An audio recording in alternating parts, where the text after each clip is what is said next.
Welcome to Not So Quiet on the Western Front, the podcast where we lift the lid, bust the myths, and explore the incredible history of the First World War. I'm Dan Hill, a military historian and battlefield guide specialising in the history of the war on the Western Front. And I'm Dr. Spencer Jones, author and senior lecturer in war studies at the University of Wolverhampton. In this episode, we take a look at the formations of the British and Commonwealth forces who served on the Western Front and ask what made certain units elite and how did their performance on the battlefield impact the wider war. Oh, hi Dan. We've been discussing all sorts of things on the podcast recently, especially at sea, but it's always good to get back to the Western Front itself. And this is a subject that we first sort of hinted at many episodes ago when we were talking about how the German army actually rated British and British Empire formations in terms of their effectiveness. And you brought that subject up, and it actually led to a great deal of correspondence into the show's inbox with people asking about, can you provide this list? Can you talk more about it? And it's only taken us about 80 episodes, but we finally got around to addressing that because the subject today is elite units. And although we're going to be focusing on primarily the British and the British Empire units, I think it's fair to say we'll probably be expanding our horizon to discuss German, French, and maybe even American units too. Yeah, absolutely. I think we can kind of dip in and out of this subject a little bit, maybe using that German assessment, which actually takes place in January 1918, as a kind of backbone to go through and see what the Germans thought. Because, of course, they see it from one side of the story, but they don't necessarily see the behind-the-scenes stuff. And as we'll get to, they also managed to rate two divisions which don't exist on the Western Front. So it's not an infallible list. But I like the idea, Spence, of elitism generally, this concept of trying to understand what it is. How does it affect soldiers on the ground? Do they themselves feel elite? And, what are the parameters that make somebody elite as opposed to otherwise? And I know this is something that you've studied and particularly you've covered recently, because I think a number of your students have covered this in this past. And how does kind of looking at your students' work give you an idea of how to make that measurement, really? Because it's a tricky one. It is a tricky one, and there's a big literature on this, and I don't want to turn this into a deep university academic podcast, but to summarize briefly, there are various parameters that you can set on a unit that are likely to produce elite soldiers and elite performance. And some of these are obvious. You want physically fit men, you want physically imposing men, quite possibly, so there might be a height requirement or a weight requirement. You want a long training period for these men. More training generally will produce superior performance in the battlefield. And you want them to be led by skilled leaders. And that isn't just combat leaders, it is also the staff officers who are planning and preparing. Sounds simple. Of course, in a massive war like the First World War, it's very difficult because your units are suffering constant casualties, there's constant churn, and the armies have become so vast, it's actually very difficult to consciously create elite formations. Now, pretty much all the national armies do try and do this. So if we think about the British and the Germans have guards units. So these have traditionally been the elite of their armies. They have a height requirement. And that height requirement isn't just to make them look physically imposing. It's also because in this period, being tall is generally a sign that you're healthy. The average European height is much smaller in the late 19th and early 20th century than it is today, for example. So a height requirement suggests you're physically robust. Training and discipline in guard units is much higher than certain other regular or line units. The French, of course, don't have a guards unit because they don't have a royal family anymore, but they also have their own specialist units as well. Whether that's Zouaves from the North African regions, whether it's the Foreign Legion, which of course is a spectacular force with a enviable reputation, whether it's the Blue Devils, the Chasseurs Alpins, the elite mountain troops. So they also have their own elite units, which again have, not the Zouaves, but other units have certain physical requirements. And in the US Army, or more specifically the US Navy, the US Marines also have very demanding physical requirements in the First World War that separates their recruitment from wider army recruitment. So you can set these and you can train them and you can try and assign the best units to them. But that doesn't necessarily mean you will actually get an elite unit. And it leads to this fascinating theory that has been grappled with really by academics, which is to what extent do elite units self-select? So they become elite because they believe they're elite. And that leads to superior morale, better performance, discipline, aggression on the battlefield, resilience, and so forth. Is it a case that being elite is a state of mind? Or is it a case where events actually create this? So fighting a battle and winning and establishing a reputation, doing something quite spectacular is what establishes the reputation of an elite unit. And of course, the two are related. If you are in a unit that has won a battle, that has been praised for what it's done, it's likely the survivors will start to think to themselves as elite. And so the interaction actually between training, physicality, physical fitness, leadership, and just the mental state of thinking we are elite is a really, really interesting one. And as we get into this, we'll see some examples, in fact, of units that by all standards are elite, and yet their battlefield performance doesn't quite map onto that. And that, Dan, I think, is the tension of the First World War, that because it is such an attritional war, it's so intense, the casualty rates are so high, that it's actually very difficult to become an elite unit and then stay an elite unit. And even if you are considered elite, it's sometimes difficult for you as a unit to exert a disproportionate influence on the battlefield. And you tend to see more of this in the Second World War, where elite units clearly have an outsized impact than you do in the First. Although, as we'll see, there are some cases where elite units do change the tide of battle. So it's a fascinating subject that we can really grapple with and chew over for a long time. Absolutely. And I'd really like other people to chip in on this one as well. So if you're listening in and you've got an opinion, you've got want to put forward a unit, we'd love to come back and revisit this and sort of talk through that, because there are so many ways to look at it. And of course, we're looking today predominantly at big formations, division size formations, so 10, 12,000 men upwards.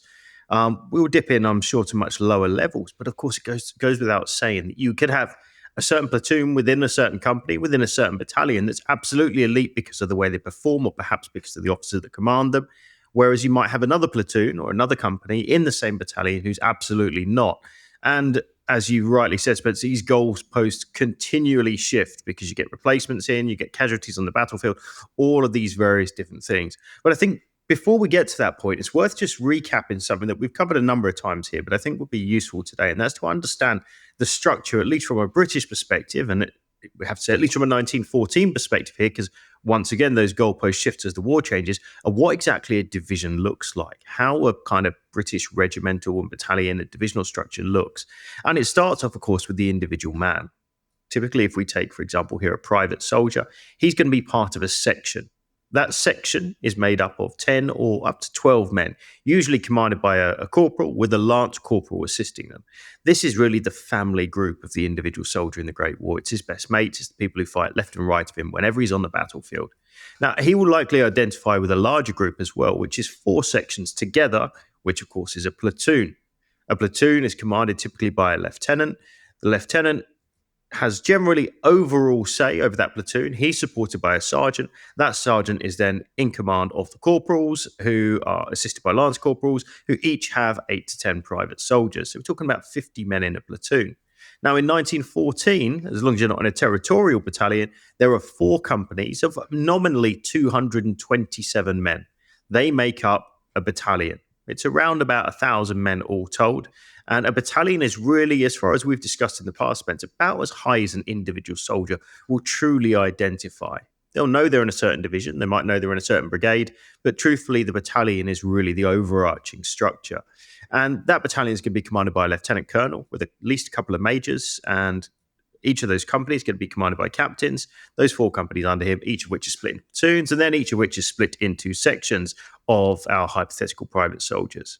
So once again, above that, though, you can go one level up. And rather than 4, as it conveniently is in the British Army, 4, 4, 4, of course, brigades are 3. Why not?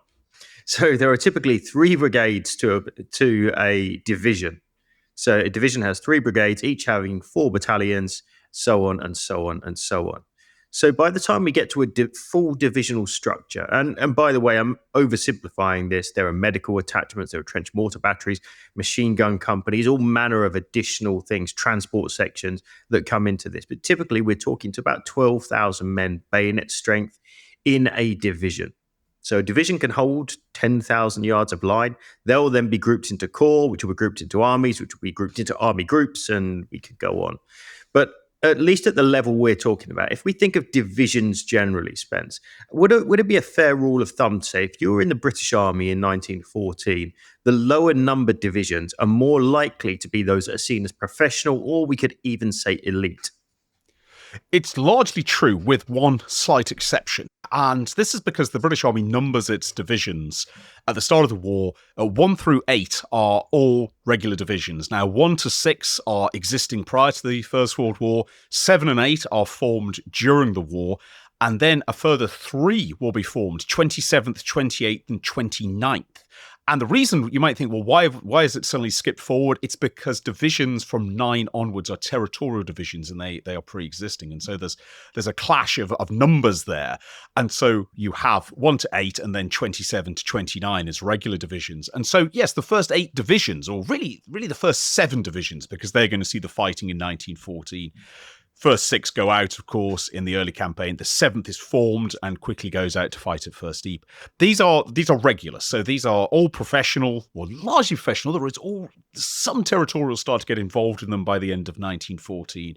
And right up until the end of 1915, these regular divisions have a distinct identity. They are all regular. Their infantry battalions are all regular, or at least are meant to be all regular.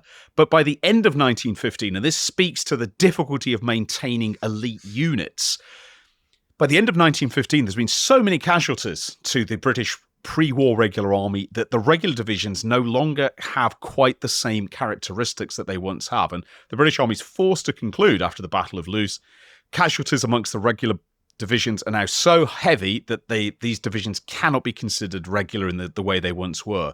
And from that point on, all but 2 of the regular divisions will be interlaced with new army formations, so volunteer formations will come into it.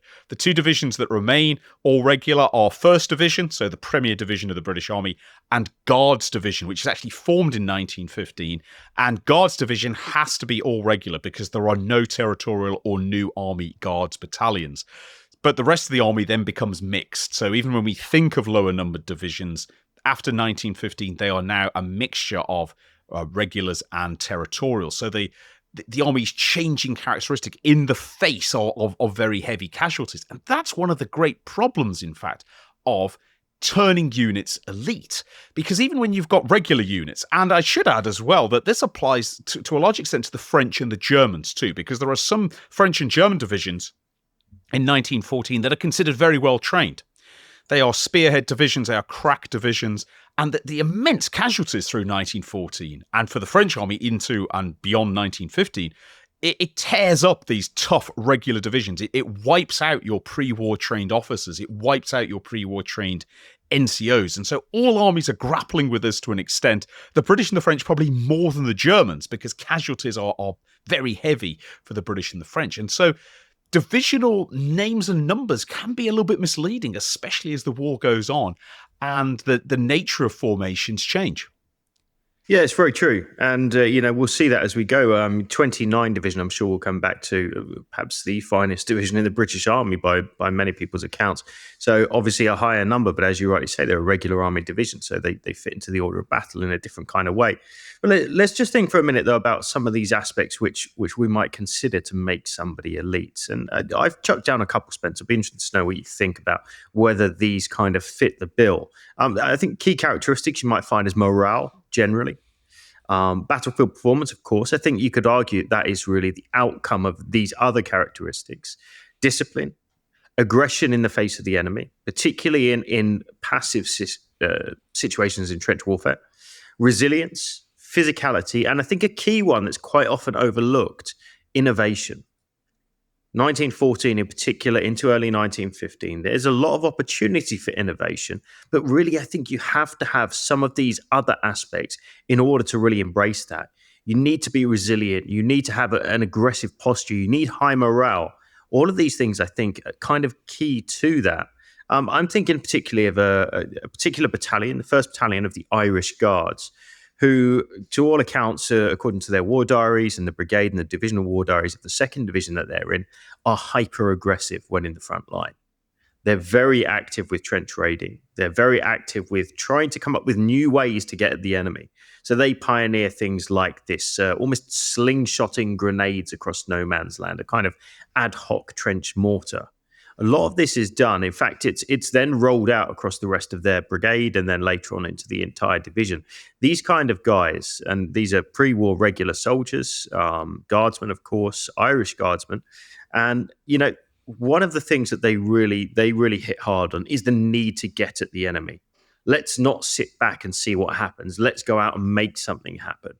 And that to me at least shouts elite. It suggests that these guys have got, amongst other things, a very high morale. I mean, what do you make of the situation? Of course, not everybody's in the same position. Some guys simply don't have the opportunity to do that. But do you think this idea of innovating and being aggressive kind of lends itself towards this idea of elitism? It does, and it's a complex topic because innovation, you may think, listeners, innovation is automatically going to occur, but it absolutely does not. There's a whole host of things that can constrain innovation from a unit. It might just not have the equipment. It might be so busy that it doesn't really have time to think. Perhaps it's digging, repairing, maybe even fighting all the time, so it can't innovate because it doesn't have time to process its lessons. It might not be innovative because it doesn't have a leadership that supports or encourages innovation. It might be taking so many casualties that it is losing institutional knowledge. So there's a lot of factors that go into this. And I think one of the deadly games or deadly balances really in the First World War is to innovate, you need experience. You can't invent new methods if you don't know what methods work and what methods don't. But to gain that experience, you have to fight in battles without suffering so many casualties that you lose your identity. And in fact, one of the sort of tragedies really that befalls the Allied armies through 1914 and 15 is that heavy casualties in one battle tend to lead to inexperience in another battle and might well slow innovation as well. But it is interesting, Dan, and I think there's a very valid point here about aggressive units. Possibly they are aggressive because they are elite, their morale is high, they are willing to attack, do tend to innovate more. They want to get at the enemy. And this is true not just of British units. It's also true, of course, of German, French, American units later. And particularly from the German perspective, I'm thinking about Storm Group Ruhr under Willy Ruhr, who is a very innovative German army officer who's hyper-aggressive, effectively. He's very, very intense character. Assault Detachment Ruhr or Storm Group Ruhr, whatever you prefer to call it, which is a detachment that's attached to the Prussian Guard. And the Prussian Guard, as I mentioned earlier, all the Guard units are considered elite. And Ruhr is basically working on initially a sort of trench raiding elite team. And he's learning how trench warfare is going to work, partially by studying battles, but also from the experience of trench raiding and what is his storm group up to. And he's sometimes described as the godfather of German stormtroop tactics, which emerged later in the war. It's much more complicated than that, but certainly his work in this regard is extremely interesting. What's interesting too, though, is of course lots of other people are thinking the same way. The French are thinking about assault tactics. We discussed that with Jim Taub in our earlier episodes. And as you mentioned, British units are thinking about it. And then this leads us into another discussion about where elites form and where elites come from. Because one of the problems the British Army has in 1915 is there are elite battalions. There are battalions that get fearsome reputations as trench raiders. But scaling that up is difficult. And when you're faced with a several hundred mile front, the Western Front, densely fortified, no battalion, in 1915 at least, no battalion, 1,000 men, no matter how well trained, no matter how elite, is going to make a decisive impact. You need to scale that up. You need to scale it up through brigade. And what really you need to break this deadlock and make a difference on the battlefield is you need to group elite battalions in elite brigades in elite divisions. And that's a question of scale down, because suddenly you go from small groups who are tightly knit, high morale, fighting hard, and you go into effectively a corporate identity. A division can be seen as a large company, a large business company, I mean, with 12,000 bayonets and perhaps 6,500 additional staff, headquarters, artillery, medical, and so on. How do you bring together corporate unity within this division and ensure that everybody's at the same standard? And that's one of the great problems that all armies face, but especially the British.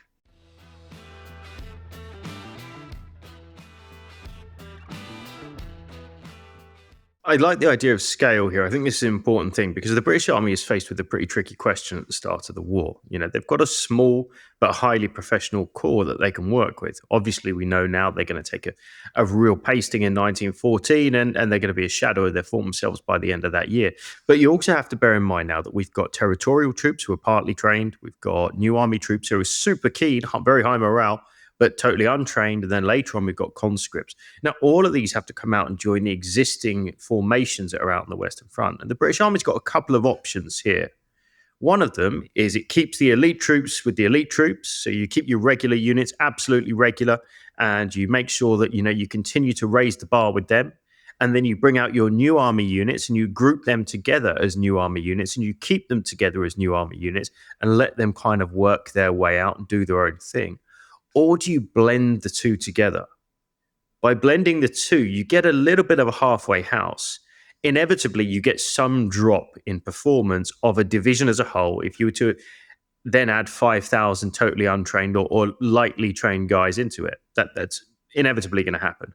But you can also take those 5,000 untrained guys and you can give them a big, quick, and hopefully a fairly painless leap up in experience without actually having to do much fighting and dying. And the British Army, along with every other army, is faced with that exact same conundrum. And almost to a man, there are a few examples, perhaps the Guards Brigade being one of them, Spence. They say, okay, we're going to start integrating units into existing formations. The idea being the 1st Battalion of the Blankshears, who are totally new battalion, never been out on the Western Front before, got no prior experience, will come out and maybe going with the 1st King's Own Yorkshire Light Infantry, a battalion of the Rifle Brigade, and a battalion of the pre-war Middlesex Regiment. Now, by sitting alongside those three units, yes, they're absolutely going to learn. They're going to learn quick. They're going to pick up the ways of the regulars. They're going to learn how to fight. But also the brigade as a whole, and therefore the division as a whole, is inevitably going to lose some of its efficiency, some of its quality, some of its, if we could say in inverted commas, elite status. Now, the British Army decides on balance, and I'd be interested to see whether you agree with this, that they would rather everybody was quite good than some people were excellent. Does that sound about right? This is absolutely right. And it's a conscious decision from the British Army that there will not be elite divisions. There will not be storm divisions, which the French, the Russians as well, on the Eastern Front are very much in favour with. So the French like the idea of shock divisions, and certain divisions will get fearsome reputations in the French army, as in the Russian army. The British don't go for this. They think that it's not British, and they dislike the idea that certain divisions are expected to do less than certain other divisions. It's an interesting actual example, I think, of the British psyche, that rather than saying, well, these divisions are elite, these are trench-breaking divisions, wonderful. Instead, they say, well, everybody should be a trench-breaking division. Everybody should be of the same standard. So they prefer this. And this also fits a wider way that the British Army handles its higher formations, because we've talked about divisions, 12,000 bayonets, 18,500 fighting men, until 1918 when they shrink. But divisions will be in corps. And corps for the British Army is a relatively new concept. It's not something that they've used before the First World War. And so they're not really sure how corps is going to work. And the way the British operate corps is basically as a sort of administrative formation. So divisions can rotate through corps. And generally, although not universally, you'll have 3 divisions to a corps. Sometimes corps are a little bit bigger, sometimes a little bit smaller. And corps sort of brings all these divisions together. And the idea is that almost any division can be slotted in and it will be like for like. So just to pick 3 random divisions, or actually not 3 random divisions, let's pick 3 sort of famous divisions, the 1st, the 18th, and the 29th. Now, they never served together at any one time, but you've got three sort of well-known divisions there. You might put them together and they'll fight in a battle and they'll take casualties. Well, you don't want to just pull out your entire corps because that's taking an awful lot of men. What you would do instead is rotate out one tired division and you'd bring in a fresh division, and the corps, with all its headquarters, its corps level artillery, its corps level assets, stays in place. And this has a lot of advantages. The British Army likes it. It's not perfect. It has its problems because you by rotating divisions in and out, you lose a certain amount of corps identity, but it means it's easier for the army to stay locked in combat and just keep rotating divisions through. Now, some commanders actually are against the idea because they say it's it means the division becomes the permanent fighting unit, and divisions don't really see themselves as part of a corps. A corps is an abstract concept. Famous figure, Walter Congreve, a Victoria Cross winner, commands 13th Corps on the Somme successfully. He's dead against the idea of rotating divisions. He said all corps should be permanent. It's going to create identity. Now, the British don't ever go for that for the reasons I've just outlined. But interestingly enough, Dan, the Canadians and the Anzacs do. The Canadian Corps remains a Canadian Corps for the entire war, and the Anzac Corps becomes the Australian Corps later, with the New Zealand Division becoming separate to it. But that creates a very unique situation for Dominion troops, because they are not merely in the same division all the time, they're in the same corps. And what that starts to create is a very fertile breeding ground for innovation, ideas, identities, cooperation that goes beyond just the division and now starts to become a corps. And in some ways, we can trace a lot of the elite reputation that the Anzacs and the Canadians will develop in the First World War to the fact that their corps remain unified, and they're almost miniature national armies by the end of the war.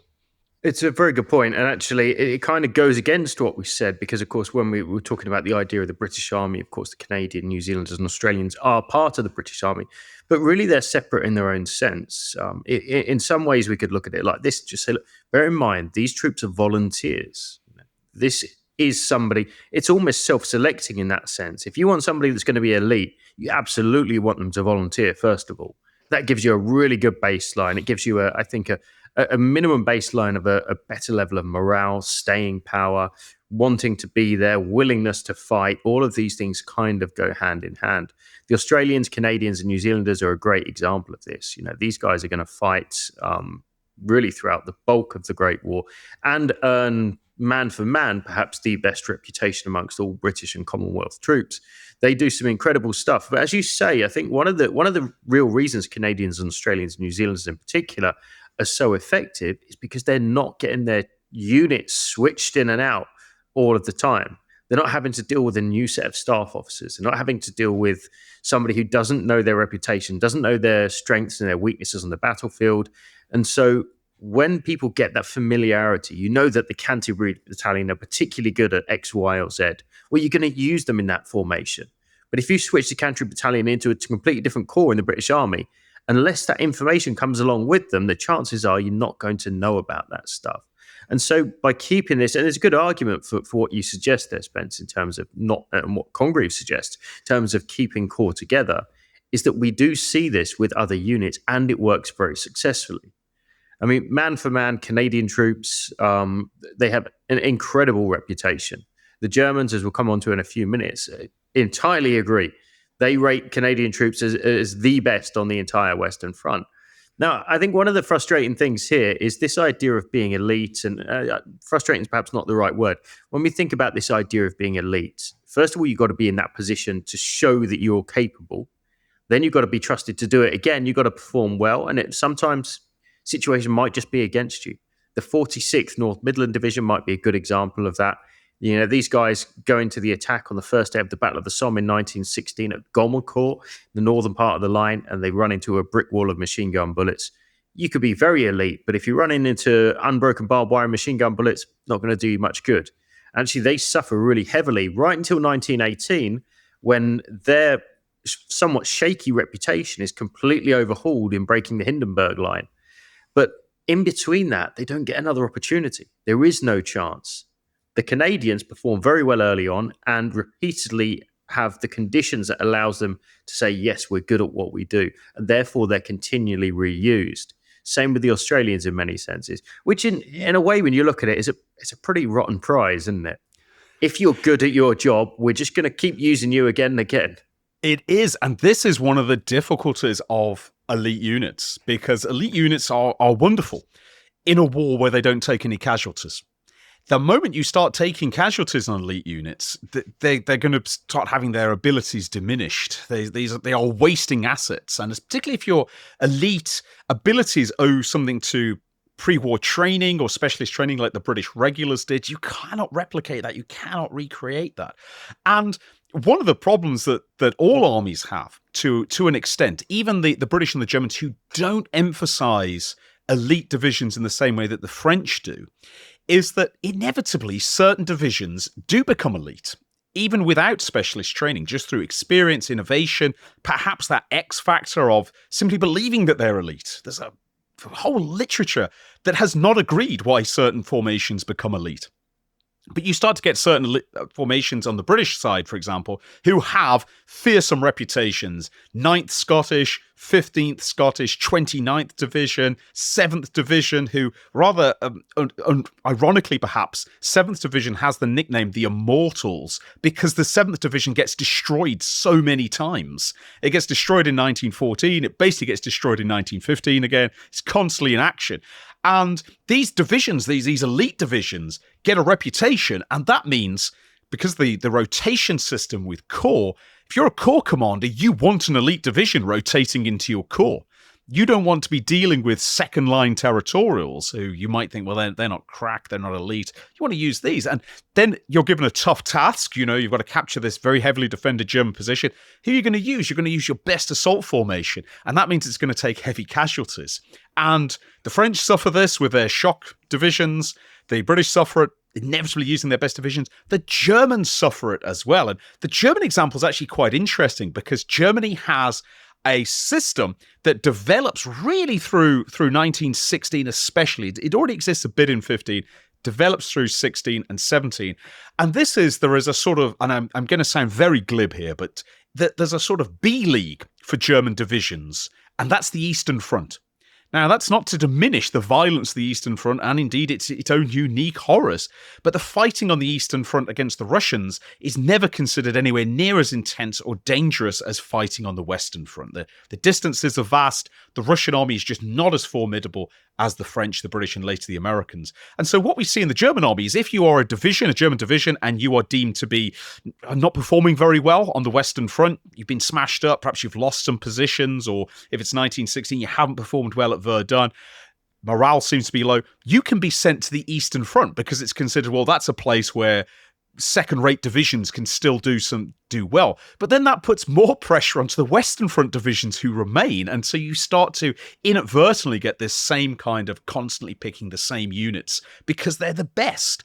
But what's fascinating to me, Dan, is despite the casualties that these elite formations take, for the most part, and there's one or two exceptions to this, but for the most part, divisions that develop an elite reputation, and this is true British, French, or German, it doesn't matter how many casualties they take. They just maintain this reputation. And even as new troops come in to replace the losses, new officers come in, they maintain standards. And that's actually quite remarkable.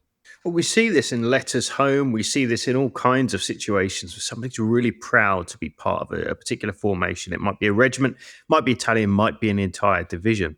But the reputation that they come into, and I think this harks back to the old military traditions more generally, the idea of being part of a wider family that's got a sterling reputation. The Middlesex Regiment being called the Diehards, for example. They're called that throughout the Great War, the Diehards, because of a famous battle where a mortally wounded major shouts, "Die hard, men, die hard," as they're storming up a hill during the Peninsular War. This is 100 years before the First World War. They're still calling each other diehards on the battlefield in 1915 and 16. So you get this kind of, you get this very long legs, I think, of this kind of historical importance. And people who, young lads in particular, impressionable young lads, find that they're part of a regiment that's got a great and glorious history. Perhaps they've been brought up on those kind of stories, as so many are in that late Victorian era. Absolutely, they're going to buy into it. And maybe, just maybe, it gives them that little bit more spirit on the battlefield. It lets them drive that little harder. It lets them fight that little bit longer. And of course, little by little, those increments are exactly what separate a good from a very good from an elite division. And I think that's a powerful thing. I'd like to dip in now to the German assessment of British and Commonwealth divisions. We've touched on it a couple of times before. Hopefully with the guys who do our technical editing can actually put it up on screen right now. And we can look at what the Germans thought as of the 1st of January 1918. So bear in mind, war isn't over. War's far from over at this point. 1st of January 1918, based on what their experience of encountering British and Commonwealth divisions has been, they rate them either mediocre, average, good, very good, brackets attacking division, and outstanding attacking division. So we're not talking defensive here. That's interesting. Those categories, classes 1 and 2, are specific relation to attacking divisions. So they go through the British order of battle as best they can, and they say, right, well, who's been in contact with these particular units? And we'll just go through, Spence, and pick one out each. I'm going to pick one out of Class 5 here that I don't think deserve to be in there. So this is something that the Germans look at these guys and say they are not up to much. I'm going to go for the 38th Welsh Division, who are in the mediocre category. And I'm going to say they don't deserve to be there. They actually, again, one of these units that has very few experiences. The first one they get is a really, really tough deal. They're given the opportunity, the dubious privilege of attacking Mametz Wood during the Battle of the Somme in the first week of July of 1916. They're also head-to-head with an undoubtedly outstanding German unit, which is the Leyer Division, famed more often famous for the Second World War for their division for their performance as a Panzer division in Normandy in the Second World War. But in the First World War, the Leyer are a highly regarded regiment in their later division. They're holding on to Mametz Wood, and the 38th Welsh Division, a regular unit, a Kitchener unit, having given the dubious opportunity to attack very heavily protected, very high standard German division, dug well into a wood with all kinds of extra advantages that come along with that. And so they actually managed to kick the Leyer out of Mametz Wood. They capture all of Mametz Wood, but at really heavy cost. And they're never really trusted that well by the Brits, at least until 1918 as a result. And for whatever reason, Germans, when they've judged this, and we don't know what they judged it on, have put the 38th Welsh Division down as a mediocre unit. I don't know. It feels harsh to me. What about you? It feels harsh, and I think as well it indicates something, and that's that in the First World War, one bad battle or one bloody battle or one issue or one setback can actually damage a unit's reputation for a very, very long time. And although they're not on this list, I'm thinking in particular of a division I've studied a lot, which is the 28th Regular Division, and they are assembled in early 1915. They have a bit of a hard time to start 1915, but by the time of the Battle of Loos, they're considered a really elite outfit. They're very well trained. They're ready for action. They have a horrible time at Loos. They get badly smashed up, suffer about 30% casualties in a battle that they can't win. And then the wider army says, well, this division has failed, and they ship it out to Salonika, and it never comes back. It spends the remainder of the war on the Salonika front, and it's basically forgotten except by aficionados of the division such as myself or people with family connections, which just shows what can happen if you have one bad battle. And as you mentioned, Dan, the capture of Mametz Wood is a Welsh epic. It's a bloodbath. It's very, very hard fought in very difficult circumstances, as all the great forest battles are at the Battle of the Somme. But I think to class it as Class 5 is a bit harsh.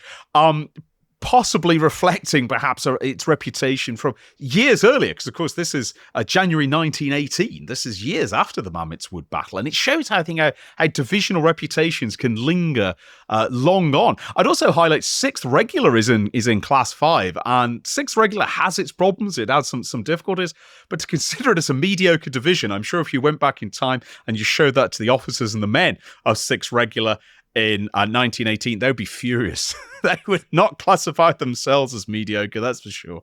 Well, it's very interesting, actually. So let's go through the whole list as we're here. So 6th Regular, 34th, 38th Welsh, 40th Division, 42nd East Lancashire Division, again, quite a good one.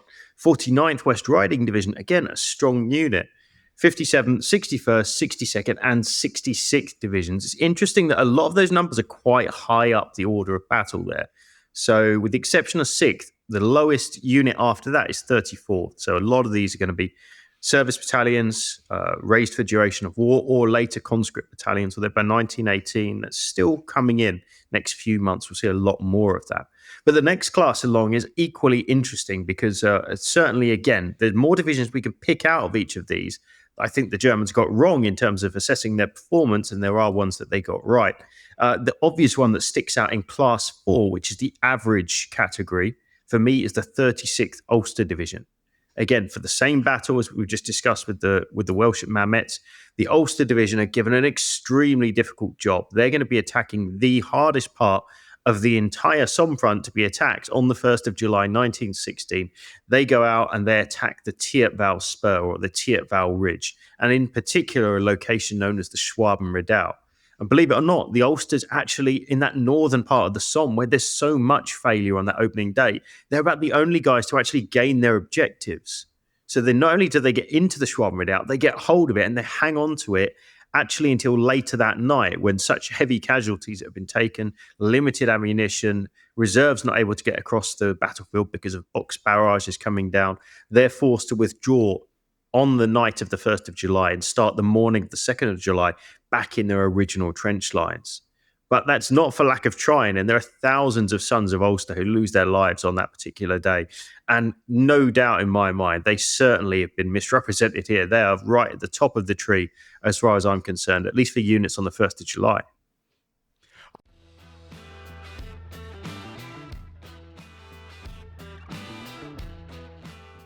I absolutely agree with that. And they also fight very hard in 1917 as well. Despite terrible casualties in 1916, they remain a sort of very hard fighting division. I noticed in this list as well that the 2 divisions that are in Salonika are actually listed here, 27th and 28th that I was discussing earlier. I'm not entirely sure what the extent to which the Germans could observe these divisions, but they've included them in the list despite this as well. So quite interesting in and of itself.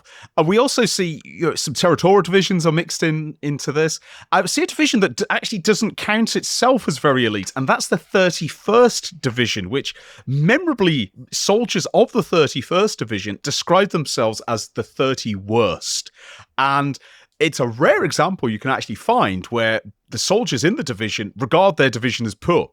And partially, I think this is somewhat sort of classic British understatement because 31st fights perfectly well, but there's this idea that it's a bit slovenly. It's not really much of an assault division. It's not really that interested in trench raiding. And it spends most of its war in line-holding duties, which tends to suggest the higher command might feel that way.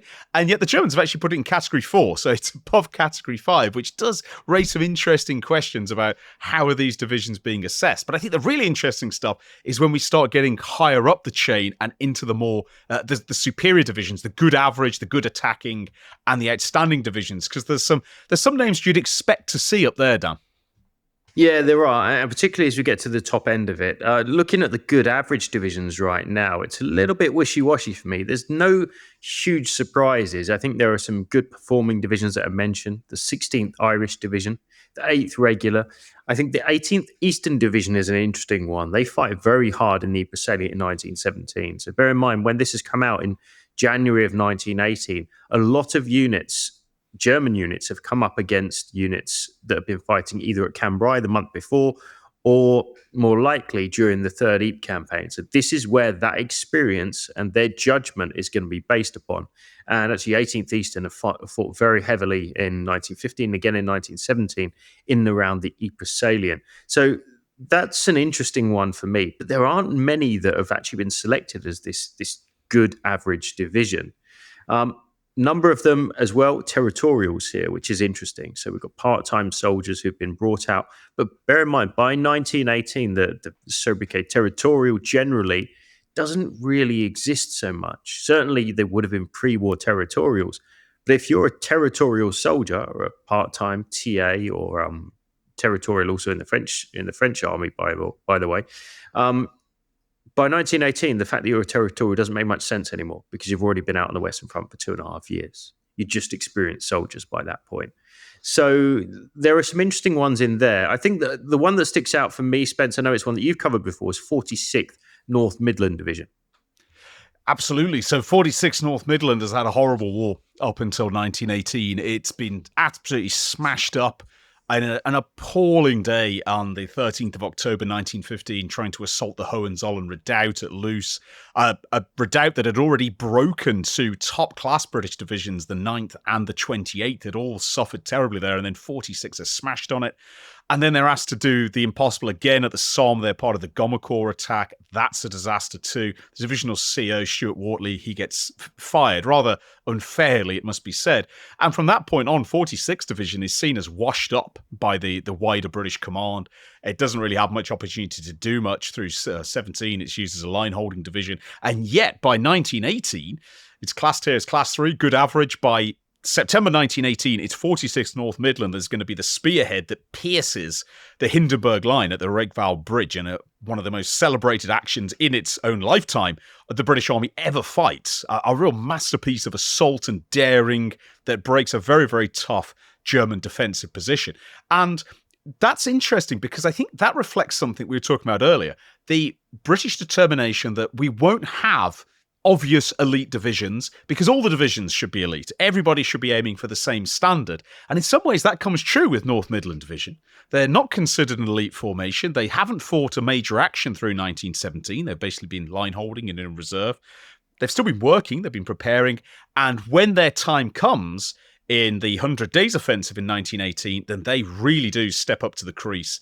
And they really prove that they are a crack division, despite the fact that they haven't fought a really big action since the 1st of July. And I think that tells us something about perhaps the British approach to trying to make everybody of a good standard actually has some merit in it. Yeah, it's a good point. And I think also there's this idea of rotating generally, which by the time we get to September 1918, the British, and particularly the Americans, have this opportunity now to rotate troops. You don't have to wash up your attacking divisions anymore. Just don't have to keep battering them against doors. In fact, September 1918 is a great example because there are Americans, there are Australians, and there are Brits in the form of the 46th Division fighting side by side at that point.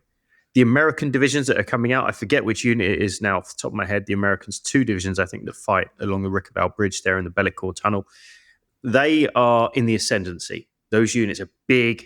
They're growing bigger. They're getting better logistics, as we've covered before. They're improving. The British Division 46 that's come in is fairly middling. It's been fairly stable for a while. It's been doing a lot of line holding, but it's reasonably fresh in terms of attacking terms. The Australians, on the other hand, are on the other side of the spectrum because they've been seen as elite from the start of the war, really since they've been out on the Western Front in 1916. They're exhausted. Their unit size is plummeting by September, October of 1918. They're unable to bring in enough reinforcements. Volunteers at home have largely dried up. And so despite the fact they're still extremely good fighters, they're pretty exhausted. And so Britain has, by this point, at least the opportunity to bring in new units. And I think that's something that speaks to the strength of the BEF. I also just want to touch on the Americans whilst we're here, because I know we've got a big American audience, Spence.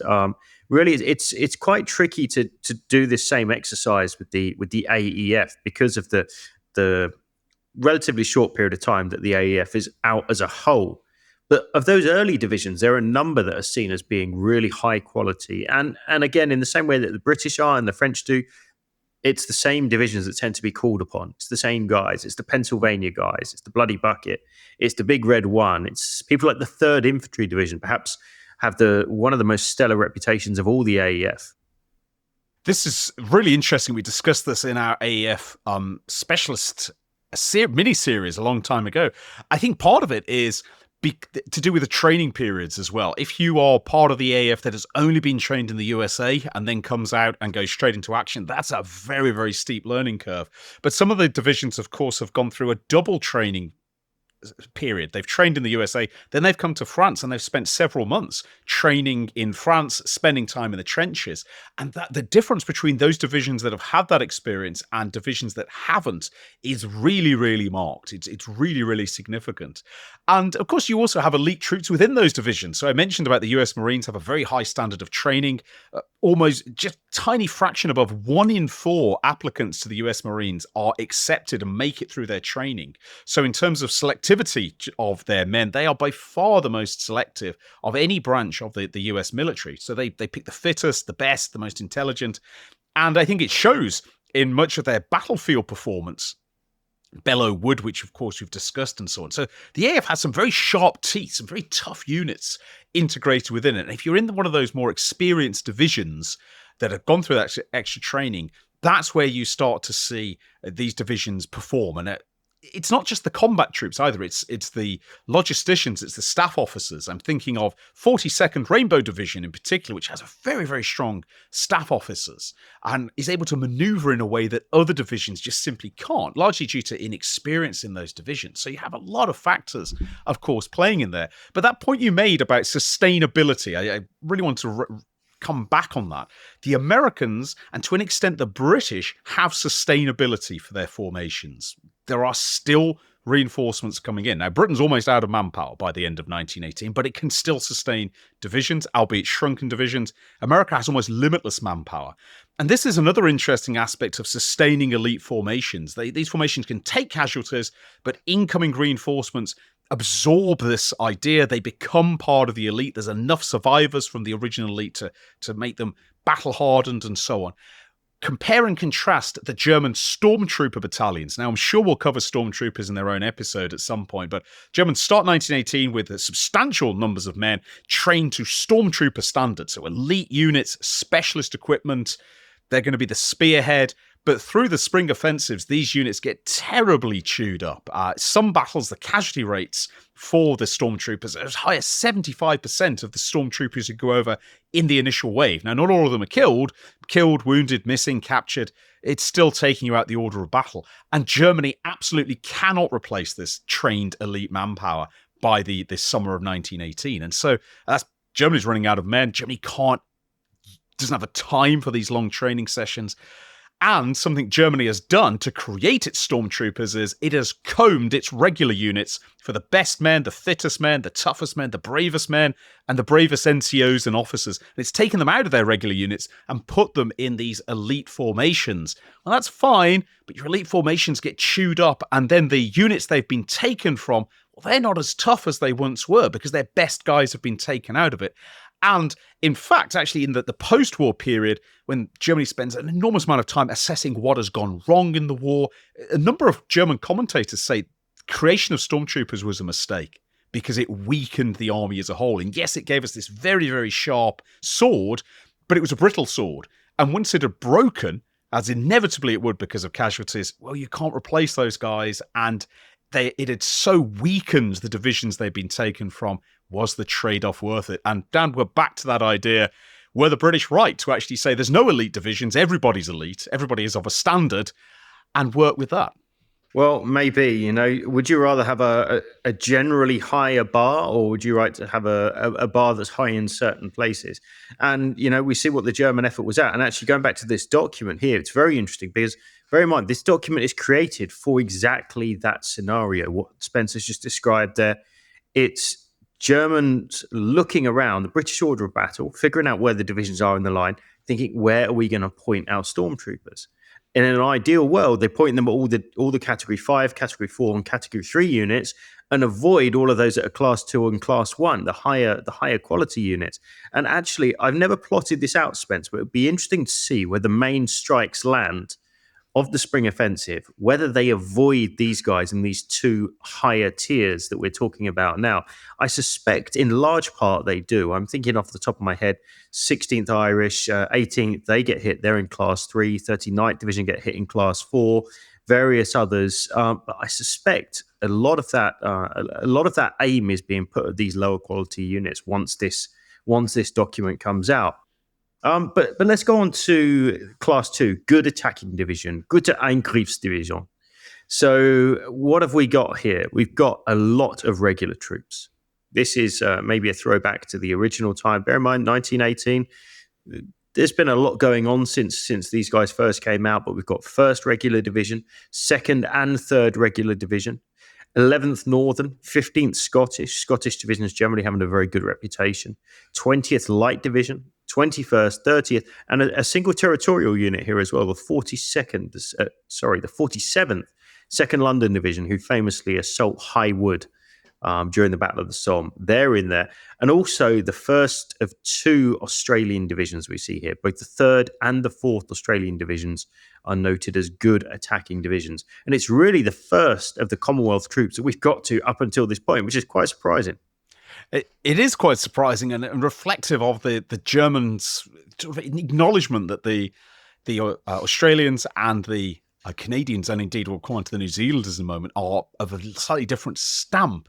And there are some interesting units in this class too. Some you'd expect to see. So first, regular, a genuine regular formation, one of only two. Second and third, although these are classed as regular divisions, they are now mixed divisions. Some really, really famous fighting divisions, 15th Scottish, 20th Light. These are hard-hitting divisions, especially 15th Scottish. So these are the sort of names that even British soldiers would expect to see in the list here. There's no great surprises. One perhaps is 21st Division, which is hit very hard, in fact, on the 21st of March 1918. A fight tooth and nail. It is a really hard fighting division, described as an old scrapper. And yet 21st Division had an awful baptism of fire at the Battle of Loos, where it was basically shattered, it recoiled. If you are critical, some people said it routed. It seems to be more of a recoil with slight different routing. Everyone's running away, throwing their equipment, and they're not going to stop. Recoiling. Yes, they are in disorder. There's very heavy casualties, but they rally quickly. But 21st is terribly smashed at the Battle of Loos. And yet, by early 18, it's now considered a Class 2 division, which shows that the process can go in different directions too. Divisions can recover from very bad initial battles and turn into something elite. And 21st will prove that reputation absolutely in the spring offensive. It really does fight tooth and nail. And that brings us down, I think, to Class 1, because here you see an almost who's who of if you were a corps commander in the British Army in 1918 and General Headquarters said to you, well, what divisions would you ideally like in your corps? You'd probably pick from this top one list, and it's pretty difficult to disagree with much that we see here. Yeah, absolutely. I'm looking at this right here. Right at the very top of that list is the Guards Division. So this is, as you say, Spence, this is formed actually out on the Western Front in, I think, about September 1915.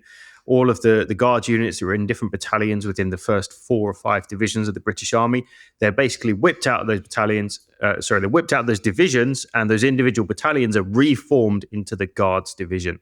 So this is trying to create a true elite. The idea being that this is going to be one of your real hard-fighting, smashing divisions.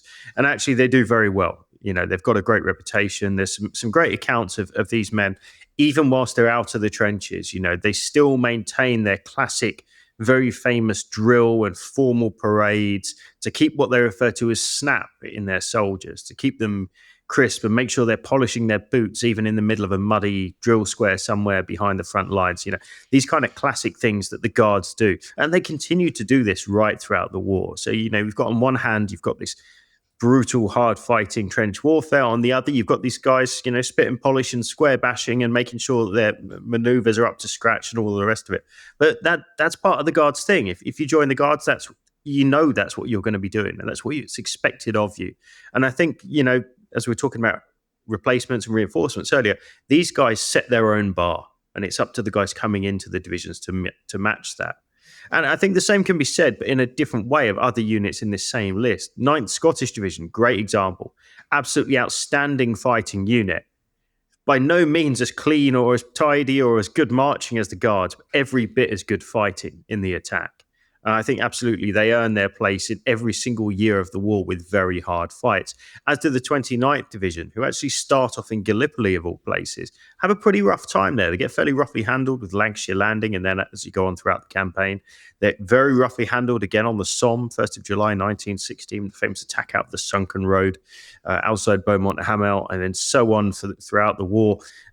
The real shocker in here, Spence, and the Army would have hated to see this list in 1918, is the 63rd Royal Naval Division. Yes, they stand out. That's a bit of a wild card in this. So the Royal Naval Division also had its debut in a way in the Antwerp expedition of 1914. Fascinating and tragic campaign, probably deserves its own episode. Then fought very hard at Gallipoli, and then fought very hard really throughout the entirety of the Western Front. But of course, although its identity had changed by 1918, it was, if you observed it to all intents and purposes, an army division. It retained all these spectacular Royal Navy oddities and quirks, and the presence of the 63rd Royal Naval Division as an elite division within the British Army would really have ground the gears of certain commanders. But if we could say a word about Guards Division in this. Guards Division is an interesting example because it's set up in 1915 as, and this goes against what I've been saying this episode, it's set up as an elite division. And partially it's because the Guards are expanding.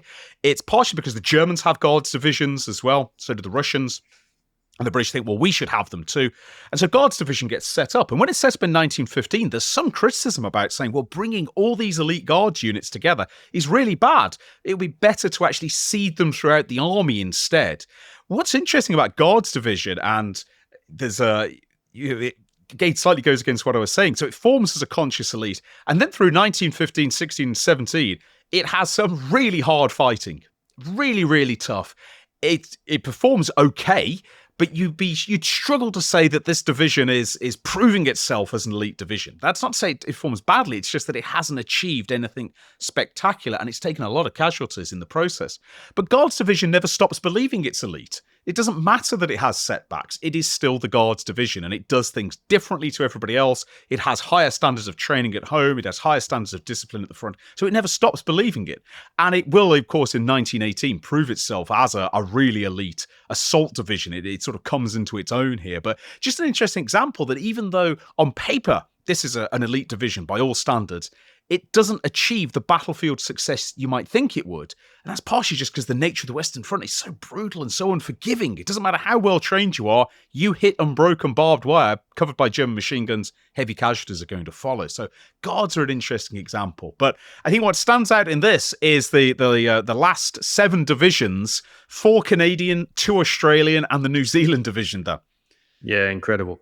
All 4 Canadian, 2 of the 5 Australian, and the only New Zealand division are all classed as outstanding attacking divisions, and I think rightly so. You know, we may be giving our Empire compatriots a bit of a hard time from time to time on this podcast, but you know, when the chips are down, they're the guys you're calling on, and British Army does it. German Army clearly recognises it, and is clearly worried about it as well, because they classed them as amongst the finest soldiers in the entire British Expeditionary Force.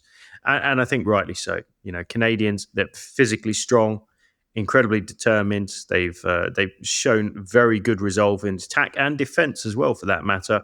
And they're going to continue to perform man for man as good as any other unit of the entire BEF right up until the 11th of November 1918. I think the same thing applies to the New Zealanders and the Australians. Of course, you've got this volunteer spine to them as well, which just comes with that little bit of a higher level of morale, that little bit more physicality as well. We've previously talked about the literal height difference between Dominion troops and regular British troops, and so on and so forth. I mean, how do you sum up the Empire contribution here, Spence, in terms of the bigger picture?